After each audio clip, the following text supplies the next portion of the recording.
নমস্কার, আমি সঙ্গমিত্রা। আমার এই সহজ রান্না চ্যানেলে আপনাদের সবাইকে স্বাগত। আজ আমি বানাচ্ছি মুচমুচে আলুর চপ। আপনাদের যদি এই রান্নাটা ভালো লাগে তাহলে লাইক এবং শেয়ার করবেন, আর আমার এই সহজ রান্না চ্যানেলটাকে সাবস্ক্রাইব করে পাশের বেল আইকনটা দাবাতে ভুলবেন না। প্রথমে আমি ব্যাটারটা বানিয়ে নেব। তার জন্য একটা পাত্র নিয়েছি, এর মধ্যে আমি দিয়ে দেব বেসন। আমি এর মধ্যে 1 কাপ বেসন দিচ্ছি, দিয়ে দিচ্ছি স্বাদ মতো নুন,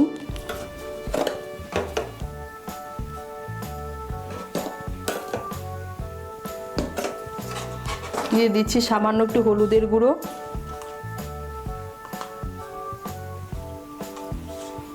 দিয়ে দিচ্ছি লঙ্কার গুঁড়ো 1/2 ছোট চামচ, আর দিয়ে দিচ্ছি সামান্য একটু খাবার সোডা। এই উপকরণগুলো আমি ভালো করে মেখে নেব। ভালো করে মেখে নিয়েছি। এখন এর মধ্যে আমি অল্প অল্প জল দিয়ে আমি ব্যাটারটা তৈরি করে নেব।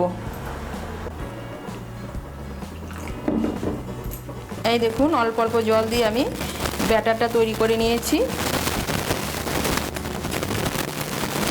এখন এই ব্যাটারটাকে আমি 10 মিনিটের জন্য ঢেকে রেখে দেব। আমি আলুর চপের পুরটা বানানোর জন্য কড়াই বসিয়েছি। এর মধ্যে আমি দিয়ে দিচ্ছি 2 বড় চামচ সাদা তেল। তেলটা গরম হলে প্রথমে এর মধ্যে আমি 2টো শুকনো লঙ্কা ভেজে নেব।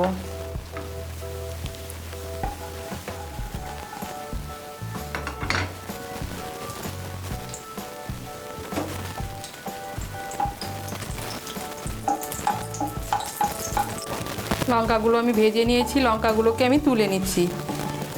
তুলে নিয়ে এই তেলের মধ্যে আমি দিয়ে দেব 1 চামচ গ্রেট করা আদা, দিয়ে দিব একটা কাঁচা লঙ্কা কুচি করে কেটে নিয়েছি,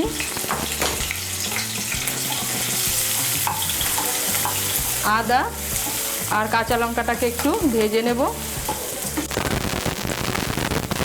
আদা আর কাঁচা লঙ্কাটাকে আমি ভেজে নিয়েছি। এখন এর মধ্যে আমি দিয়ে দেব আমি 3টে মাঝারি সাইজের আলু সেদ্ধ করে আমি এভাবে ম্যাশ করে নিয়েছি।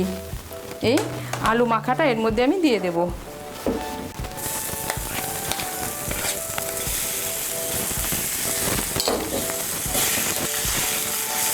আলুটাকে তেলের সঙ্গে ভালো করে মিশিয়ে নেব।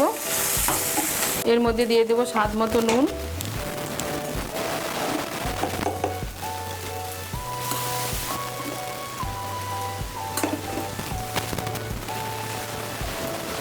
দিয়ে দেবো ভেজে রেখেছিলাম 2টো শুকনো লঙ্কা। শুকনো লঙ্কা দুটোকে আমি গুঁড়ো করে নিয়েছি।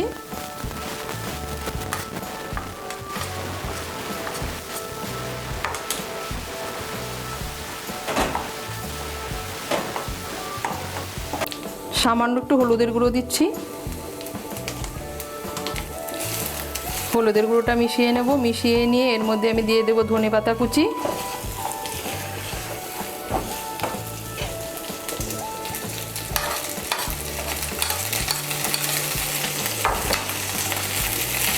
আর দিয়ে দেব ভাজা মশলা। আমি এর মধ্যে 1 চামচ ভাজা মশলা দিচ্ছি। ভাজা মশলার মধ্যে আমি নিয়েছি ধনে, জিরে, শুকনো লঙ্কা আর একটা তেজপাতা শুকনো খোলায় ভেজে গুঁড়ো করে নিয়েছি। সমস্ত উপকরণগুলো ভালো করে মিশিয়ে নিয়ে আলুটাকে আমি ভালো করে ভেজে নেব যতক্ষণ না পর্যন্ত আলুর জলটা শুকিয়ে যায়। এই দেখুন, আলুর চপের যে পুরটা তৈরি করেছি, পুরটা একদম রেডি হয়ে গিয়েছে। যখন কড়ার থেকে এভাবে উঠে আসবে তার মানে পুরটা একদম তৈরি হয়ে গিয়েছে। এখন আমি এই পুরটাকে নামিয়ে ঠান্ডা করে নেব। এই দেখুন, পুরটা নামিয়ে আমি ঠান্ডা করে নিয়েছি। এখান থেকে আমি অল্প অল্প পুর নিয়ে চপের আকারে গড়ে নেব। আমি অল্প অল্প বেসন দিয়ে নেব হাতে। এভাবে আমি পাতলা পাতলা করে চপগুলো বানিয়ে নেব। বানিয়ে আমি প্লেটের মধ্যে অল্প বেসন ছড়িয়ে বেসনের উপরে আমি চপগুলো রেখে দেব। এইভাবে আমি সবগুলো চপ বানিয়ে নেব। এই দেখুন, আমি 6-7টা চপ বানিয়ে নিয়েছি। ব্যাটারটা আমি 10 মিনিটের জন্য ঢেকে রেখে দিয়েছিলাম। এখন আমি ব্যাটারটাকে ভালো করে ফেটিয়ে নেব। এই দেখুন ব্যাটারটা আমি ভালো করে ফেটিয়ে নিয়েছি। ব্যাটারের ঘনত্বটা হবে এরকম, খুব পাতলাও না খুব ঘনও না। এখন এর মধ্যে আমি দিয়ে দেব 2 চামচ গরম তেল।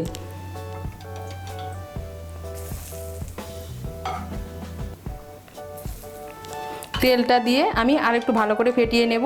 ফেটিয়ে নিয়ে এর মধ্যে আমি চপগুলো ডুবিয়ে তেলের মধ্যে ভেজে নেব। চপগুলো ভাজার জন্য কড়াইতে আমি সাদা তেল বসিয়েছি। এখন আমি ব্যাটারের মধ্যে একটা করে চপ ডুবিয়ে তেলের মধ্যে ভেজে নেব।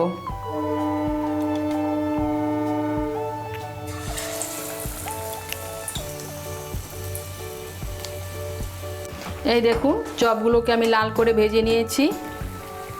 এখন আমি চপগুলোকে তুলে নেব।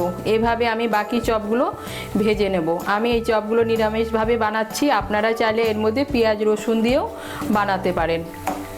আমার চপগুলো ভাজা হয়ে গিয়েছে, আমি চপগুলোকে তুলে নিচ্ছি। এই দেখুন চপগুলো আমার ভাজা হয়ে গিয়েছে আর আমার তৈরি হয়ে গেল নিরামিষ আলুর চপ।